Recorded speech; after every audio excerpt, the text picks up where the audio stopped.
Hello friends, Suryansh school of economics YouTube channel पर आप सभी का स्वागत है। मैं हूं पुरुषोत्तम कुमार पाठक।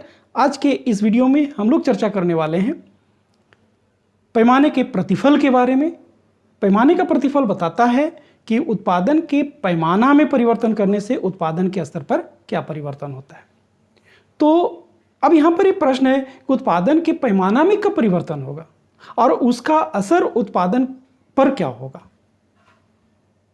तो इन्हीं दो प्रश्नों के उत्तर लेकर आए हैं इस वीडियो में, और इसके साथ हम लोग ये देखेंगे कि गणित की भाषा में पैमाने के प्रतिफल की व्याख्या हम कैसे करेंगे। तो आइए चर्चा प्रारंभ करते हैं। पैमाने का प्रतिफल। परिवर्तनशील अनुपातों के नियम में आपने देखा कि उत्पादन के अन्य साधनों को स्थिर रखते हुए किसी एक साधन में वृद्धि करने पर उत्पादन के स्तर पर क्या प्रभाव पड़ता है।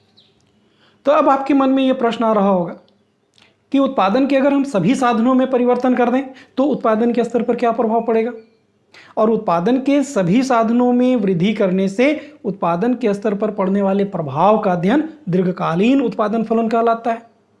तो यहाँ पर दो बातें आती हैं कि उत्पादन के सभी साधनों को हम एक अनुपात से बढ़ाएं या फिर उत्पादन के सभी साधनों को असमान अनुपात से बढ़ाएं। तो जब उत्पादन के सभी साधनों को एक समान अनुपात से बढ़ाया जाता है तो साधनों का अनुपात स्थिर रहता है और इसे उत्पादन के पैमाने में वृद्धि कहा जाता है। और उत्पादन के पैमाने में वृद्धि करने से उत्पादन के स्तर पर पड़ने वाले प्रभाव का अध्ययन पैमाने का प्रतिफल कहलाता है। तो अगर आपसे प्रश्न पूछे कि पैमाने का प्रतिफल क्या है तो आपको बताना होगा कि उत्पादन के पैमाने में वृद्धि से उत्पादन के स्तर पर पड़ने वाले प्रभाव का अध्ययन पैमाने का प्रतिफल कहलाता है। तो यहाँ पर तीन बातें आती हैं कि जिस अनुपात से हम उत्पादन के साधनों को बढ़ा रहे हैं तो क्या उत्पादन उससे अधिक अनुपात से बढ़ रहा है या फिर उसी अनुपात से बढ़ रहा है या फिर उससे कम अनुपात से बढ़ रहा है। पहली स्थिति जिसमें उत्पादन के साधनों को जिस अनुपात से बढ़ाया जा रहा है उत्पादन उससे अधिक अनुपात से बढ़ जा रहा है तो इसको हम लोग कहते हैं पैमाने का वृद्धिमान प्रतिफल। जैसे अगर हम साधनों को दुगना करें और उत्पादन दुगना से अधिक प्राप्त हो जाए तब हम कहेंगे कि जो उत्पादन फलन है वह पैमाने के वृद्धिमान प्रतिफल को व्यक्त कर रहा है। दूसरी स्थिति है कि जिस अनुपात से हम साधनों को बढ़ा रहे हैं ठीक उसी अनुपात से उत्पादन भी बढ़ जा रहा है। जैसे साधनों का अगर हम दुगना कर रहे हैं और उत्पादन भी दुगना हो जा रहा है तो इसे हम कहते हैं पैमाने का स्थिर प्रतिफल प्राप्त हो रहा है। तो पैमाने के स्थिर प्रतिफल की परिभाषा है कि उत्पादन के साधनों को जिस अनुपात से बढ़ाया जाता है अगर उत्पादन उसी अनुपात से बढ़े तो उत्पादन फलन पैमाने के स्थिर प्रतिफल को व्यक्त करता है। और तीसरी स्थिति है कि जिस अनुपात से उत्पादन के साधनों को बढ़ाया जा रहा है उत्पादन उससे कम अनुपात से बढ़ रहा है तो इस स्थिति को हम कहते हैं पैमाने का ह्रासमान प्रतिफल। उदाहरण के लिए साधनों को दुगना कर देने से उत्पादन दुगना से कम प्राप्त हो तो इसे हम पैमाने का ह्रासमान प्रतिफल कहते हैं। गणित की भाषा से पैमाने के प्रतिफल की व्याख्या कैसे की जा सकती है इस बात पर अब हम लोग चर्चा करते हैं। पैमाने के प्रतिफल की संकल्पना को हम लोग अब गणित की सहायता से समझने का प्रयास करते हैं। तो दो साधन एल और के के लिए जो प्रोडक्शन फंक्शन है वह है Q equal to function of L and K. अब यहाँ पर मान लेते हैं कि श्रम और पूंजी एल और के दोनों को T गुना से वृद्धि कर रहे हैं। T गुना मतलब इसको भी T से गुणा करेंगे और के को भी T से गुणा करेंगे। ऐसा करने से अगर मान लेते हैं कि Q जो है वो m गुना हो जा रहा है मतलब Q में m गुना की वृद्धि हो रही है तो इसको हम लोग कैसे लिख सकते हैं। इसको लिख सकते हैं एम क्यू बराबर फंक्शन ऑफ टी एल और टी के। तो अब यहाँ पर एम और टी कैसा होगा तो यहाँ पर तीन सिचुएशन मिलेगा। अगर एम बड़ा हो जाए टी से, एम बड़ा हो जाए टी से तो इसका मतलब है कि साधनों में हम टी गुना से वृद्धि कर रहे हैं तो एम जो है टी गुना से अधिक वृद्धि हो जा रहा है तो इसको हम लोग इंक्रीजिंग रिटर्न्स टू स्केल कहेंगे या पैमाने का वृद्धिमान प्रतिफल कहेंगे।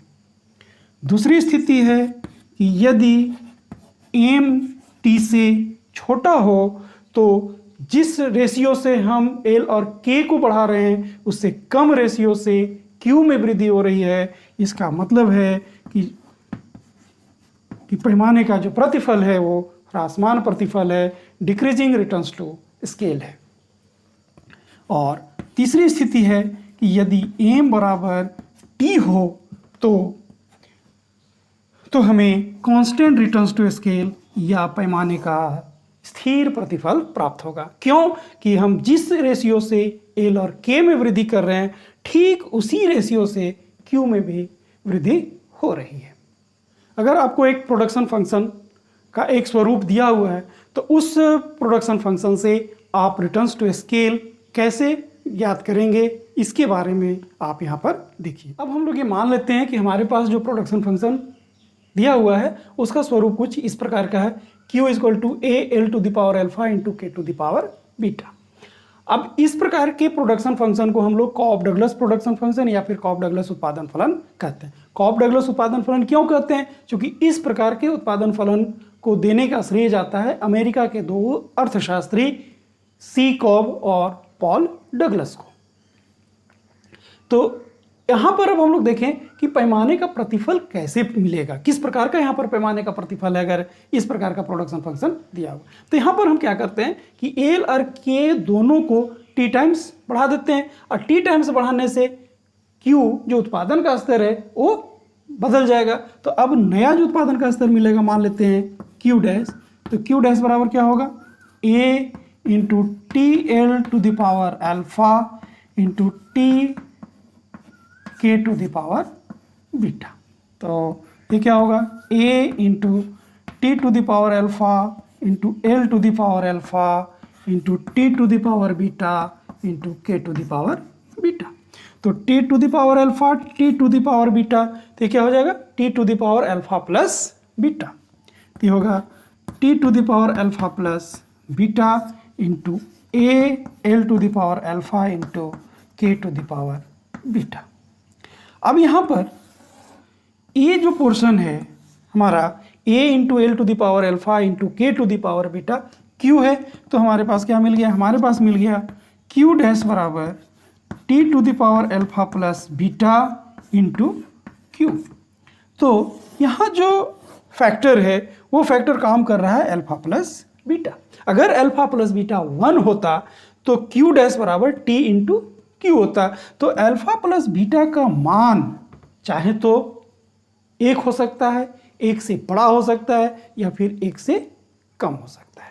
तो अगर अल्फा प्लस बीटा 1 से बड़ा होगा तो क्या होगा, अल्फा प्लस बीटा 1 से छोटा होगा तो क्या होगा, और अल्फा प्लस बीटा 1 के बराबर होगा तो क्या होगा। ये 3 स्थिति यहाँ पर उत्पन्न हो रही है। तो तीनों स्थिति को यहाँ पर हम लोग देखने का प्रयास करते हैं। पहली स्थिति है कि alpha plus beta equal to 1। तो alpha plus beta equal to 1 होगा तो इसका मतलब क्यू डैश बराबर क्या होगा टी इंटू क्यू। तो जिस रेशियो से हम एल और के में वृद्धि कर रहे थे उसी रेशियो से हमारा उत्पादन भी बढ़ जा रहा था। इसका मतलब यहाँ पर कांस्टेंट रिटर्न्स टू स्केल है या पैमाने का स्थिर प्रतिफल है। दूसरी स्थिति है कि अल्फा प्लस बीटा अगर 1 से बड़ा हो जाए, अल्फा प्लस बीटा 1 से बड़ा हो जाए तब क्या होगा कि Q में T से अधिक गुना की वृद्धि होगी। तो यहाँ पर मिलेगा इंक्रीजिंग रिटर्न्स टू स्केल या पैमाने का वृद्धिमान प्रतिफल। और तीसरी स्थिति है कि alpha plus beta less than 1 होगा तो क्या मिलेगा, पैमाने का ह्रासमान प्रतिफल या डिक्रीजिंग रिटर्न्स टू स्केल। तो हम यहाँ पर कह सकते हैं कि अगर production function Douglas production function के रूप का होगा, मतलब a into L to the power alpha into K to the power beta, तो पैमाने का प्रतिफल जो होगा वो अल्फा प्लस बीटा होगा। तो कभी कभार क्वेश्चन आता है कि Cobb Douglas production function q equal to A L to the power alpha into K to the power beta में पैमाने का प्रतिफल है। क्या पैमाने का प्रतिफल है? ऑप्शन आपके पास होगा ए अल्फा बीटा या फिर अल्फा प्लस बीटा। तो आपका आंसर होगा अल्फा प्लस बीटा। तो फ्रेंड्स, अभी तक आपने यहाँ पर देखा कि उत्पादन के सभी साधनों में एक समान अनुपात से बढ़ाने पर उत्पादन में होने वाली वृद्धि को हम पैमाने का प्रतिफल कहते हैं। पैमाने का प्रतिफल 3 प्रकार का होता है। पैमाने का वृद्धिमान प्रतिफल, जिसमें उत्पादन के सभी साधनों को जिस अनुपात से बढ़ाया जाता है उत्पादन उससे अधिक अनुपात से बढ़ता है। दूसरा, पैमाने का स्थिर प्रतिफल, जिसके अंतर्गत उत्पादन के सभी साधनों को जिस अनुपात से बढ़ाया जाता है उत्पादन भी उसी अनुपात से बढ़ता है। तीसरा, पैमाने का ह्रासमान प्रतिफल, तो इसमें उत्पादन के साधनों को जिस अनुपात से बढ़ाया जाता है उस अनुपात से कम अनुपात से उत्पादन में वृद्धि होती है। तो आज इतना ही। उम्मीद करता हूँ कि आज का ये वीडियो आपको अच्छा लगा होगा। अगर ये कहीं भी समझने में कोई कठिनाई आई होगी तो आप अपना प्रश्न कमेंट बॉक्स में अवश्य कमेंट करेंगे। आपका बहुत बहुत आभार, आपका बहुत बहुत धन्यवाद।